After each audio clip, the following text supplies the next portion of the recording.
So we have had another weekend of Championship football, and in today's video we are going to be rounding up everything that went down this weekend in the Championship. We also have a game going on tonight as well. We'll be previewing that at the end of today's video, but we got a lot of talking points to go over. It's fair to say that goalkeepers didn't have their best weekend in the Championship this week as well. We probably had about 4 clangers dropped by goalkeepers, which we'll be discussing in today's video as well. And before we do get into any of the individual games, I will include your guys' comments on screen now. So if you guys did manage to get any of your score predictions correct, then I will include your comment on screen now. And fair play to everyone who did get one right. It was a pretty good one for predictions this weekend, actually. I managed to get 3 of my score predictions correct. I managed to successfully predict the Derby game, the Norwich game, and Nottingham Forest game this weekend, so that's not too bad going from me. But without further ado, guys, let's go ahead and hop into talking about some of these games. And we had our first game taking place at Bramall Lane this weekend between Sheff Utd and Leeds United, and in the end it was the away side who walked away with all 3 points with a 1-0 away victory, thanks to Pablo Hernandez. Now, for the first half of this game, I actually thought that Sheff United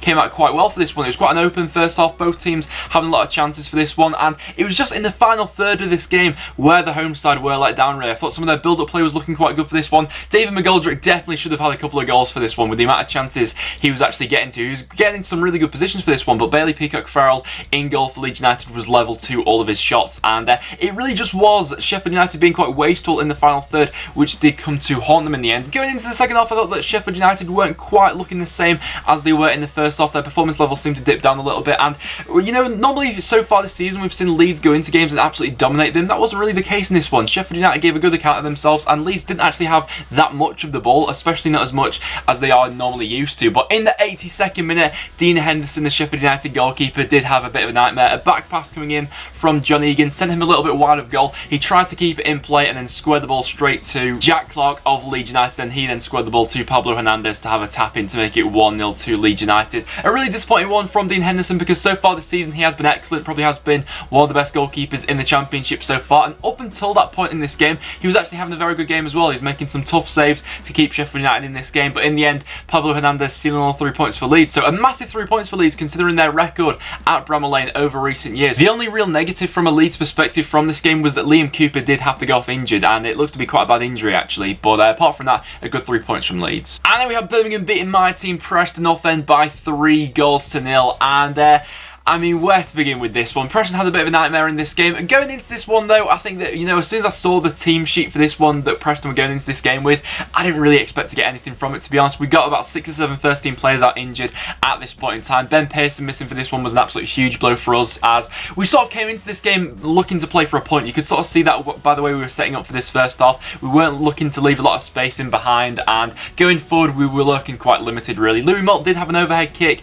just tipped over the crossbar by Lee Camp in the first half, but apart from that, Preston weren't really causing much of a threat going forward. And then getting into the second half, almost instantly, Birmingham managed to take the lead, and we see what is quite possibly the worst goalkeeping error I have ever seen in my life. I mean, we had like Karius in the Champions League final, we've had a couple of others back in the day, but this from Declan Rudd was absolutely ridiculous. It was Keith Belt with a long raking pass towards Chelams. The ball just goes over his head, and then the ball is slowly bouncing back towards Declan Rudd at no real pace at all, really. We're all thinking, okay, we'll set up from here going into this half, and somehow the ball manages to deceive him, go through his legs and end up in the back of the net. It was an absolute howler from Declan Rudd. I have never really seen anything like this in my life, to be honest. I mean, it's just got to be a lapse in concentration and judgment or something, but I have never seen something quite as ridiculous as this. It was such a weak effort coming towards goal. He misjudges it completely, leaves his legs wide open, doesn't go down to collect the ball correctly, and it ends up in the back of the net. It was quite lazy goalkeeping actually. You're always taught as a goalkeeper to get your body behind the ball, not take any chances or anything like that, and somehow Preston found themselves 1-0 down after that awful mistake from Declan Rudd, and from there Preston never really recovered actually. You know, defensively we were looking all over the place after that, and Birmingham managed to take full advantage. The next 2 goals were actually 2 really nice finishes actually. Magoma taking the ball down in the box, firing it into the bottom corner, and then Chelams running through off Donald Fisher for the 3rd one, and then coolly slotting it into the back of the net. I didn't even think that Birmingham needed to, you know, get out of second gear for this one really. It was quite a comfortable performance from them, especially after they did take the lead. But even so, Birmingham this season do have a very convincing home record, and so to go away from St Andrews with nothing, with the squad that we had coming into this game, I can't really complain too much really. It was just the manner in which we lost was an absolute shambles. And then we saw Blackburn Rovers beating Sheffield Wednesday by 4-2. Now, considering the way that Blackburn were playing coming into this game, I thought that Sheffield Wednesday might actually have a decent chance to go ahead and get something out of this one, but the way they defended in this one, absolutely all over the place once again from Sheffield Wednesday, and something needs to change with the way this team's playing at this point in time. It was Danny Graham who took the lead for Blackburn after 11 minutes. It was 1-0 going into half-time, but realistically, with some of the chances that Blackburn crafted out in that first half, they could have been about 3-0 up at half-time. It really was that bad from Sheffield Wednesday. Going into the second half, Blackburn carried on with that momentum. They managed to go 2-0 up thanks to Bradley Dack. It was Danny Graham providing this one, a brilliant diagonal ball going across goal, and then Bradley Dack tapping it in at the far post. Blackburn were really looking good going forward in this one. Sheffield Wednesday did get a goal back from Lucas Jow, a thunderous effort from outside the box, launching it into the top corner. I thought that may give a bit of impetus for Sheffield Wednesday to go forward in this one, but it was just everything seemed to be wrong with Sheffield Wednesday with this performance. Blackburn seemed to have an absolute age on the ball in midfield to pick Sheffield Wednesday around the park, and going forward, Danny Graham and Bradley Dack, they were just having it their own way in this one. Sheffield Wednesday were getting absolutely nowhere near them. And in the second half, we then saw Danny Graham complete his hat-trick, scoring a further 2 goals. Barry Bannon did pull one back for Sheffield Wednesday in the 85th minute, but by that point in the game, they'd already gone for them. Just everything seems to be going wrong for this Wednesday side at the moment, and to be honest, I don't really know where they go from here. And we have Bolton going up against Wigan Athletic, this one finishing as a 1-1 draw. And it's fair to say that the referee in this game, I mean, he had a bit of a nightmare, let's be real about it. Bolton did manage to take the lead, a nice goal from Will Buckley. It was a ball coming in from the right hand side from Olkowski to the far post. Buckley took it down well and then fired it in to make it 1-0 to the home side. Bolton in this game, I thought it was an improvement from their recent performances, but ultimately they still finished this game with only 1 shot on target. It is going to be that lack of goals which ultimately does cost Bolton. But Wigan then got back into the game thanks to a Will Grigg penalty. I think it was Jack Hobbs who gave the penalty away, but looking back at it, I mean, it shouldn't have been a penalty. It shouldn't have been a penalty at all, but Wigan then managed to get back into the game. They did have quite a few other opportunities, Wigan, to go on to win this game really, but even so, I think we are all aware that Wigan can do better. You know, we saw the way they played in midweek against Blackburn Rovers. They didn't really bring that attacking threat into this game. I thought they were looking quite poor for this one, really. And the same could be said for Bolton as well. Going forward, they weren't really offering that much. It was probably their best performance that we've seen them have in recent weeks, but even that's not saying too much about this Bolton side. Wigan did have a good chance later on. The ball cleared off the line for Bolton Wanderers, and Bolton also themselves can feel a bit unjustified, really, as they should have had a penalty late on. A clear handball inside the box, I think around about the 89th minute, should have been given the penalty to Bolton. In the end, that wasn't given. I think it just goes to show, really, the state of officials in the Championship. I mean, it's not up to a good standard. And then we had Derby going up against Swansea with the home side walking away with a 2-1 home victory. Can we just talk about Harry Wilson for one moment? Because I would be incredibly surprised if he is still playing in the Championship next season. Obviously, he is on loan from Liverpool, but I think that what he's shown at Derby so far, he's absolutely been ripping up the Championship. And the first goal was a prime example of that. Derby to the lead after 30 minutes. A thunderous effort from Harry Wilson, crashing into the roof of the net and putting Derby 1-0 up. Definitely a contender for the goal of the weekend. And then just 10 minutes later, he managed to make it 2-0. Another very cool finish on that left foot of his, burying it into the bottom corner to make it 2-0 to Derby. Then going into the second half, Derby were continuing to create chances and probably could have had a few more goals in this game, actually. Tom Lawrence was getting into some very good areas. Swansea did get back into the game, though, in the 87th minute. The goal coming from a corner. I think it was Leroy Fair who got the final touch in it for Swansea, but in the end it did go down as a Tomori own goal. And after that, Swansea were trying to press for something. You know, in that second half, we saw Ollie McBurney had a decent chance. Montero as well having an alright chance, which just hit the side netting. But in the end, it was Derby who claimed all 3 points. I thought we were looking quite good for this one. Just sat outside the playoffs at the moment, and they're going alright in the Championship. Then we saw top of the league Norwich beating Rotherham United by 3-1, but it was actually the away side who started this game much the brighter, actually. In the first half, I thought that Rotherham gave a really good account of themselves. They managed to take the lead after just 11 minutes. An initial shot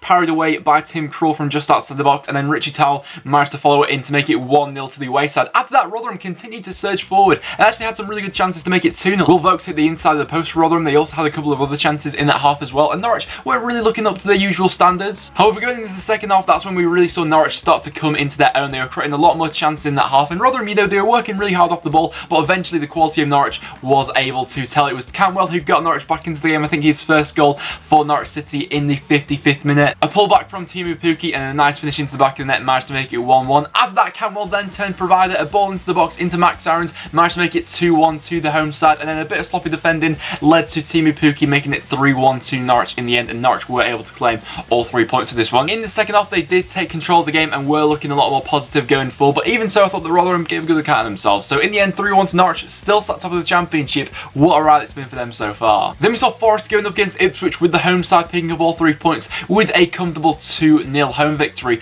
Going into this game, I don't think many people were expecting Ipswich to get anything from it, really, with the way they've currently been going and the amount of goals that Forest have been scoring lately. It was Lewis Grabban who gave Forest the lead in this one after just 9 minutes. One player who's looked a shadow of his former self this season has been Białkowski, net for Ipswich. Last season, he was arguably one of the most consistent goalkeepers in the Championship. This season, he's not looking like that at all. The goal came from Darikwa having a long shot. Białkowski failed to hold it, and then Lewis Grabban once again was the man on the spot to go ahead and make it 1-0. Arguably is, the best poacher in the Championship. He's absolutely superb for Forest. In the 38th minute, it was Grabban once again on the spot at the far post to go ahead and tap it in. Once again, the Ipswich defence looking all over the place. They really do look nervous. When any sort of ball comes into the box or someone's running at them with pace, this Ipswich side just seems to crumble. Going forward, they had a few chances. I mean, Caden Jackson had a couple of half chances, but apart from that, Ipswich really didn't pose much of a threat going forward, and they were looking quite poor in this one, actually. And going into the second half, Nottingham Forest could have easily won this game by 4 or 5 goals, really, with some of the chances they had. Lewis Grabban could have gone ahead and collected a hat-trick. He hit the crossbar. And, of course, with Ipswich still sat at bottom of the Championship, now 7 points off safety, that gap's only going to continue to get bigger and bigger week in, week out, unless they can turn it around from somewhere. And honestly, I just can't see where the next points are going to come from for Ipswich. And a really crazy game going on at Loftus Road this weekend. So Hull City walk away with all 3 points with a 3-2 away victory. And I've got to say, I didn't expect this coming into this one. So far this season, we've seen the Hull be quite hit or miss, whereas QPR have been on the whole largely consistent so far this season. So for Hull to walk away with a 3-2 away victory was actually a very good performance from them. And one player who we got to mention is Jarrod Bowen. He was looking back to his best from what he was showing last season in this game here today. He managed to take the lead for Hull after just 6 minutes, cutting inside on that left foot, bringing a defender with him, and then just burying it into the near post to go ahead and send Hull 1-0 up. After that, it was Henriksen who managed to give Hull a 2-goal lead. The ball coming in from a set piece, and Henriksen managed to get on the end of it. After that, QPR did get back into the game in the 24th minute, pulling a goal back, and for the rest of that half, QPR actually created quite a few chances, actually. So far this season, we've seen QPR be quite resilient defensively. That wasn't really on show for this one. I thought they were looking quite uncharacteristically poor at the back, but going forward, QPR were causing a threat for this game. Going into the second half, though, Jarrod Bowen did manage to wrap it up in the 69th minute. He was sent through on goal, and at the second attempt of Aston, managed to wrap up the game for Hull, making it 3-1 to them. Luke Freeman did pull a goal back for QPR in the 92nd minute, but by that point the game had already gone, really. So a very big 3 points for Hull City, that considering some of the other results near the bottom of the table. And then we saw Reading drawing 2-2 with Stoke City. We've seen Stoke draw a lot of games so far this season in the Championship, and they'll have been quite frustrated with this one, as they did concede in the 94th minute. But it was Reading who took the lead in this one. McNulty, just before half-time, managed to give Reading a 1-0 lead. In that first half, Stoke had some very good chances to take the lead. Benik Fobe coming into this game was on a bit of a goal drought. I think he'd failed to score in his last 10 games before coming into this one, and he missed a golden opportunity to give Stoke a lead in the first half. But going into the second half, that's when Stoke really did start to come into their own. It was Benik Fobe who finally managed to get back on the score sheet again. He was sent through on goal, and a very composed finish into the bottom corner managed to make it 1-1. After that, we then had Tom Ince scoring an absolutely fabulous goal. It was a volley from inside the box, a very controlled one as well. The temptation when the ball falls to you in that sort of area is just to absolutely leather it, but it was actually quite a controlled bit of technique from Tom Ince. In the end, the ball crashed off the crossbar and gave Stoke a 2-1 lead. But in the 94th minute, it was Modou Barry with a very tidy finish into the bottom corner past Jack Butland, which managed to level things up in the 94th minute. In terms of Reading, they're currently just sat above the relegation zone. They themselves will be hoping for more wins going forward this season. Then we saw Villa beating Middlesbrough by 3-0. Once again, a very convincing performance from Aston Villa, who, since Dean Smith has come in, really have been looking very effective with the way they have been playing. In this game for Middlesbrough, Darren Randolph had a bit of a nightmare, really. So far this season, he has been probably one of the most consistent goalkeepers in the Championship so far, keeping the most clean sheets so far, conceding the least amount of goals. But in this game, he did have a bit of a nightmare. It was Aston Villa who managed to take the lead after 20 minutes, an inviting in-swinging corner coming in from Jack Grealish. Darren Randolph came out trying to punch the ball away, seemed to misjudge it, and in the end, the ball fell to James Chester, who managed to bundle it over to make it 1-0 to Aston Villa. In that first half, I didn't think that Middlesbrough were looking very good. Going forward, they were looking quite clunky. Were weren't really able to craft out any opportunities, and considering how, you know, all over the place this Villa defence was looking in midweek against Nottingham Forest, I thought that Middlesbrough may look to play to their advantage in that. You know, they looked to be quite direct with them, looked to be getting a lot of balls into the box. That wasn't really the case. They couldn't really get anything going. Going into the second half, Aston Villa continued to dominate. Some nice play from Yannick Bolasie, got the ball into Tammy Abraham, and he managed to make it 2-0 to Aston Villa. And then in the 83rd minute, it was Glenn Whelan who managed to wrap things up. Once again, a fumble from Darren Randolph, the ball coming in straight at him, but he just seemed to, you know, fumble it into the bottom corner in the end. Quite similar to a mistake that David De Gea made in the World Cup for Spain, but I mean, it goes to show that every goalkeeper has an off day for this one. You know, I don't think that many Middlesbrough fans will be holding this one too much against Dan Randolph, as so far this season he has been excellent for them. Aston Villa, though, currently going very well in the Championship, and with the way they're going at the moment, who knows what's possible for the rest of this season. They're currently only sat 3 points away from the playoffs, and I mean, with some of the attacking quality that they've got in their side, anything's possible for them this year. Then, as our last game this weekend, we have Bristol City drawing 1-1 with Millwall. After Bristol City picked up all 3 points in midweek, we thought that they may go into this game with a bit more about themselves and, you know, looking to really take the game to Millwall. You could tell there were elements of their performance, you know, that they were trying to do that, but even so, there just seems to be something missing from Bristol City this season that was there last year for them. In the first half, they probably did have the better of it. Jeju hit the crossbar, Josh Brandle had a long range effort just go over the bar, but apart from that, not really too much in it between the two sides. Going into the second half, eventually Bristol City did manage to break the deadlock. It was an own goal from Jake Cooper, just slicing the ball into his own net after a decent delivery coming into the box from Bristol City. And as the second half did go on, you could tell that Millwall were growing into the game, and eventually they did get back into the game. Sean Williams with a volley after Morrison and headed the ball down to him, managed to make it 1-1. I found Lee Johnson's comments after the game a little bit strange for Bristol City. He said that he thought that his side got their identity back in this game. I didn't really see it that way. You know, if you look at the match stats, Bristol City only had 1 shot on target in this game, and although they did have the majority of the possession for this one, still not what we're used to seeing with Bristol City. Both sides did have the chance to win this one. Mean part for Bristol City was forced into some decent saves, but ending as a 1-1 draw doesn't really do either side many favours. And so, as you can see on screen now, guys, that is how the Championship table is currently lining up. And we actually do have a game going on tonight in the Championship as well. We've got West Brom going up against Brentford. And looking at how far Brentford have fallen in the Championship, all the way down in 18th now. And if they don't get something against this West Brom side, you know, going into next week, they will find themselves only 3 points off the relegation zone, which is absolutely crazy considering how good they were at the start of the season. My prediction for this game is going to be a 3-2 home victory for West Brom. I think that going forward, they will have too much for this Brentford defence, who have been looking quite poor lately. West Brom are looking to get back to their best lately, actually, and going forward, they've been an absolute menace lately. And so, in terms of my result of the weekend, quite a few to pick from this weekend, but I am going to give it to Aston Villa for picking up a 3-0 comfortable away victory against Middlesbrough. And then for my goal of the weekend, once again, we had some absolute belters scored in the Championship, so I'm interested to see what you guys vote for. But for me personally, I'm going to give it to Harry Wilson of Derby County. The amount of swerve that his first effort had against Swansea City was absolutely unbelievable. So Harry Wilson gets my goal of the weekend. But guys, that will now wrap it up for this episode of the Championship Roundup. So make sure you do leave a comment in the comments down below as to what you make of your team's performance at the weekend. And if you did go on to enjoy the video, make sure you leave a like, as well as that, make sure you subscribe for some regular Championship content. But apart from that, guys, thank you very much for watching, and I'll see you all in the next one.